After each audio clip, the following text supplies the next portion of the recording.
Sisters, ഈ അടുപ്പിൽ പാലുകാച്ചൻ തീരുമാനിച്ചോ? നന്നായി, ഞാൻ ഫയർ എഞ്ചിൻ വിളിച്ചിട്ട് വരാം. ആദികേശവ, ജീവൻ വേണമെങ്കിൽ ഓടിക്കോ. ഉയിര് കിടന്നാൽ നിനക്ക് വായിച്ചെങ്കിലും ജീവിക്കാം.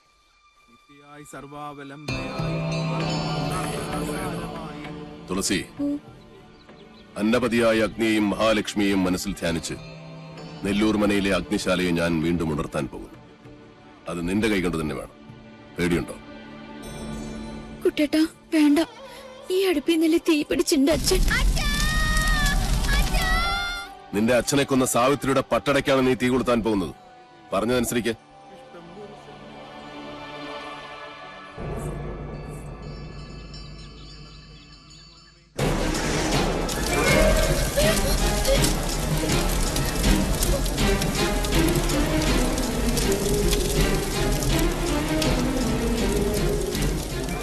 ഏതു തച്ചനും വർജിക്കേണ്ട വായു കോണിലാണ് ഈ വീടിന്റെ അടുക്കള.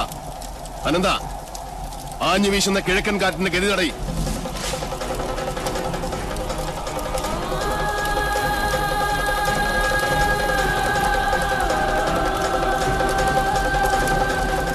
എവിടെ കാട്ടുതീ പോലെ ആളിപ്പടരുന്ന സാവിത്രിയുടെ പ്രതികാരാഗ്നി? എവിടെ ഹരിനാരായണനെ കൊന്ന ശവദാഹികളായ തീനാമ്പുകൾ?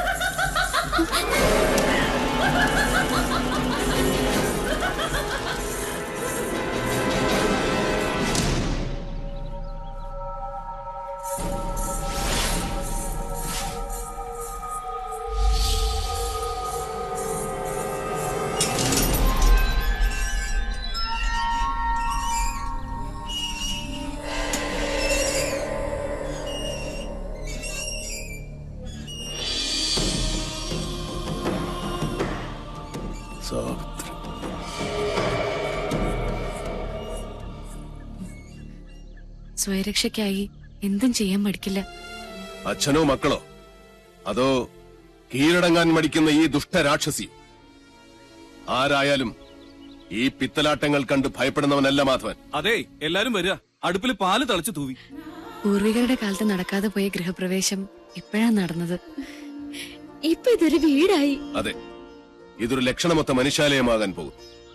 നിനക്ക് ഞാൻ തന്ന വാക്ക് പാലിക്കാൻ കുട്ടേട്ടൻ ഒരു അല്പദൂരം കൂടെ സഞ്ചരിച്ചാൽ മതി. പ്രാർത്ഥിക്കുന്നേ, സാവിത്രിയുടെ അന്ത്യം കാണാൻ കാത്തിരിക്കുന്ന നിന്റെ പൂർവികരുടെ ആശീർവാദത്തിന്.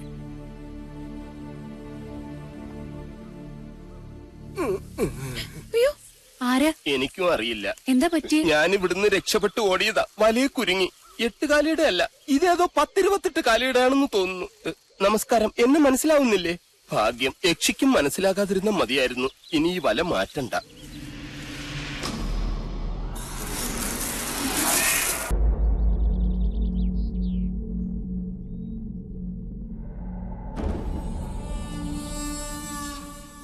ഒന്നും എടുത്തു ചാടി അങ്ങോട്ട് ചെയ്യണ്ട. ക്ഷോഭിക്കേണ്ട നേരമല്ലിത്. നെല്ലൂർ മണ്ണ് ഉണ്ണി നമ്പൂരിക്ക് വേണ്ട ചെയ്യാ. ആ മോഹം മനസ്സിൽ അങ്ങോട്ട് മുറിക്ക.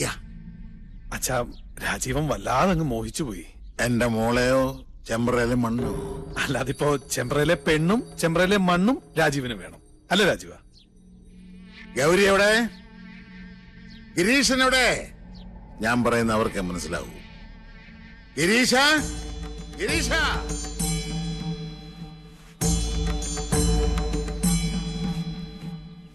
ഏടത്തി,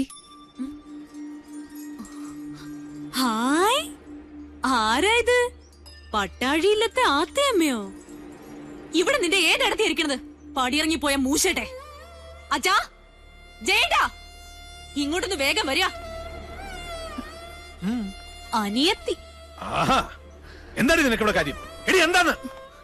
അച്ഛന്റെ ആംഗ്ലമാരുടെയൊക്കെ മുഖത്ത് ചവിട്ടി തേച്ച് ഇറങ്ങിപ്പോളല്ലേ നീ? മറന്നിട്ടില്ലൊന്നും. നേർന്നെറിയും കെട്ടവളെ. ആരാ?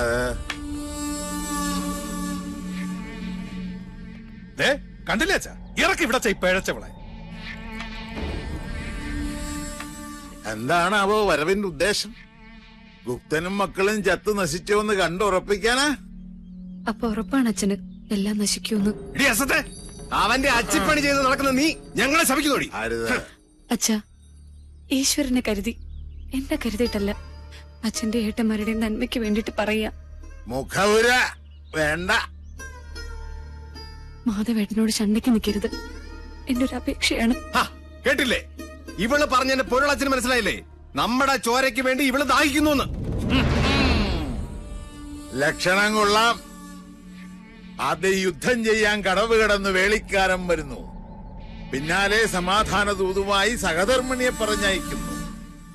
എന്താ ഇതിന്റെയൊക്കെ അർത്ഥം? മക്കളെ, പട്ടാഴിക്ക് ഭയം ബാധിച്ചിരിക്കണോ? മടങ്ങിക്കോളാ, ഇല്ലെങ്കിൽ നിന്റെ ശവം കൊണ്ട് അവന്റെ മുഖത്തേക്ക് വലിച്ചെറിയും. അച്ഛൻ പറഞ്ഞ കേട്ടില്ലേ? ഇറങ്ങി പൊടി മൂദേവി. കംസജന്മം എത്ര അനുഭവിച്ചിട്ടും മതിയായിട്ടില്ല അല്ലേ? അതേടി, ഞാൻ കംസൻ തന്നെയാ. ഈ അടിവയറ്റിലൊരു കൃഷ്ണുണ്ണി വളരുന്നുണ്ടെങ്കിലേ വലുതാമ ഇങ്ങോട്ട് പറഞ്ഞു വിട. ഈ ജയൻ ഇവിടെ തന്നെ ഉണ്ടാവും. ബാക്കി അവനോട്. അത്രയും ആയുസ് നിനക്കില്ല ജയ. തൊടില്ല നീ. വഴിതെറ്റിയിട്ടായാൽ പോലും ജീവിതത്തിൽ ഒരിക്കലും ഇനി ഈ മുറ്റത്ത് കാലുകുത്തരുത്. മനസ്സിലായോ? അനന്താ, ഇത്രയും വണ്ടിയിലേക്ക് കൂട്ടിക്കൊള്ളു.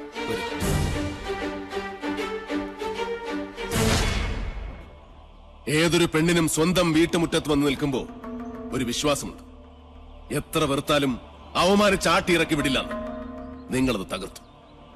വെറി പിടിച്ച നിങ്ങളുടെ മനസ്സ് പിതൃസ്ഥാനത്തിന്റെ മഹത്വം മറന്നുപോയിരിക്കുന്നു. സൂക്ഷിച്ചോ ചിത്രഗുപ്ത, നിങ്ങളുടെ കൈവെള്ളയിൽ 1000 രേഖ. അമ്മേ, സാവിത്രി, ഇവന്റെ നെഞ്ചു വലിച്ചു കീറി ചങ്കെടുത്തെന്റെ മുന്നിൽ വെച്ചു തരൂ, എങ്കിലേ എനിക്ക് തൃപ്തിയാവൂ. പെറ്റ തള്ളയെ വിളിച്ച് നെഞ്ചിലിടിച്ച് ഓരിയിടാൻ ഇനിയും അവസരമുണ്ടാവും. അപ്പ മതി മുക്ര. ഓ, ഇതാണല്ലേ ആ മാതാമഹൻ, കാരണവരുടെ വാടക കൊലയാളി.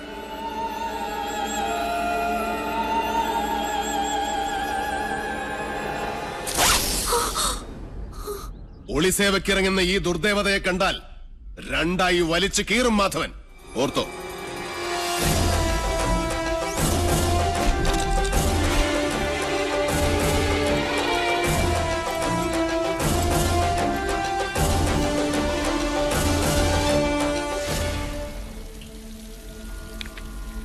മണിയങ്കോട്ടെ കാരണവരും മക്കളും നെല്ലൂർ മനയുടെ കുറെ കരഭൂമി വെട്ടിപ്പിടിച്ച് അനുഭവിക്കുന്നുണ്ട്. അടിച്ചിറക്കണ ആസത്തുകൾ അവിടെ നിന്ന്. പടിയിറക്കി നാട് കെട്ടണ ജോലി നാളെ തന്നെ അങ്ങോട്ട് തുടങ്ങിയാലോ? നല്ലത്. അതി, അത് നാളെ തന്നെ തീർപ്പാക്കണം. വരിക.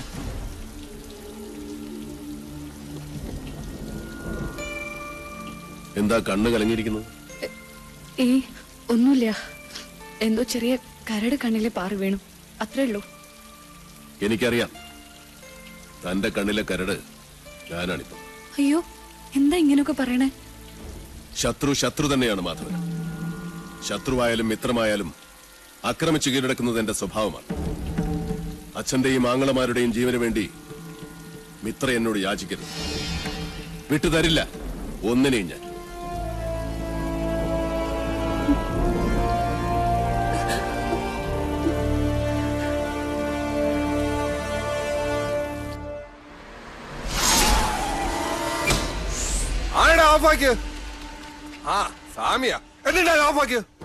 അക്ഷരമറിയാവുന്നവനല്ലേ ഈ കോർട്ട് ഓർഡർ ഒന്ന് വായിച്ചു കൊടുക്ക്.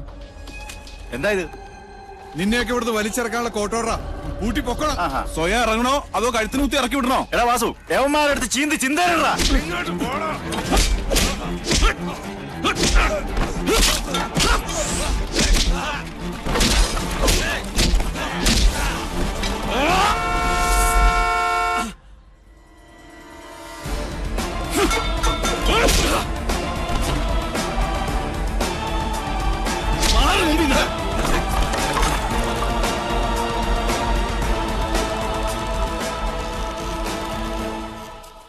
എന്താടാ ഇത്? നേരെ വായിച്ചു നോക്ക്. വീഴറിയടായി സ്വാമിമാരുടെ കൈയും കാലും.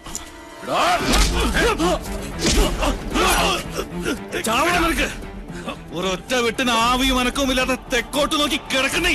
ഇന്ന് മുതൽ തുളസിയുടെ മുതലിൽ നിന്നൊരു പഴുക്കിനെ പോലെ നീ എടുക്കരുത്. എടുത്താൽ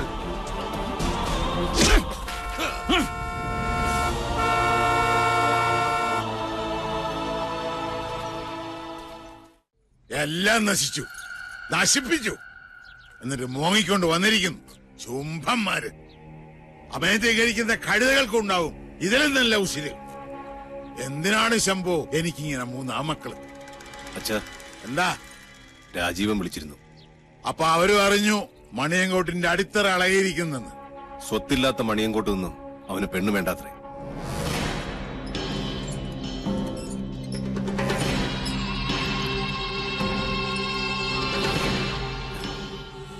എന്റെ സാവിത്രി,